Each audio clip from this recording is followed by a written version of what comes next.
नमस्कार मित्रांनो.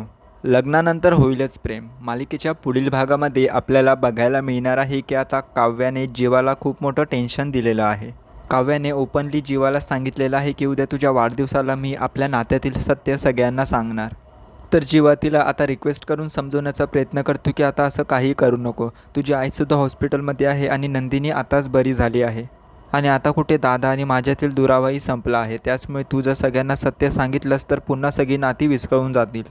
पण मात्र इकडे आता काव्या काही ऐकायला तयार नसते आणि ते आता जीवाला जबरदस्तीने त्यांच्या पनवेलच्या फार्म हाऊसला घेऊन जातात. तर इकडे आता जीवाला खूपच टेन्शन आलेलं असतं, कारण त्याच फार्म हाऊसला त्याने आता काव्याला खूप मोठं सरप्राईज दिलेलं असतं आणि त्याच ठिकाणी काव्याचे सगळे फोटोज वगैरे असतात. त्याचमुळे जीवा आता खूपच घाबरला आहे. तर मित्रांनो, आता मालिकेत एक वेगळा ट्विस्ट येणार आहे. म्हणजेच आता मिथुनला हे सगळं काही सत्य समजणार आहे.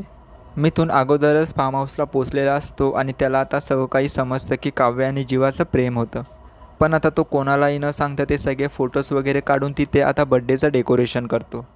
तर आता काव्याला असं वाटत असतं की फार्म हाऊसमध्ये आपले सगळे फोटो तसेच आहेत आणि आता नंदिनीताई आणि पार्थला खरं समजेल.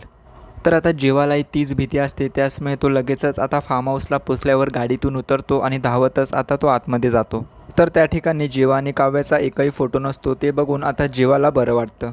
तर आता सगळेच आश्चर्याने विचारू लागतात की तू एवढा धावत आतमध्ये का आलास. तर मित्रांनो, आता यापुढे मिथुन काय करेल, तो सुद्धा जीवाची साथ देणार का, हे पाहणं खूपच रंजक ठरेल.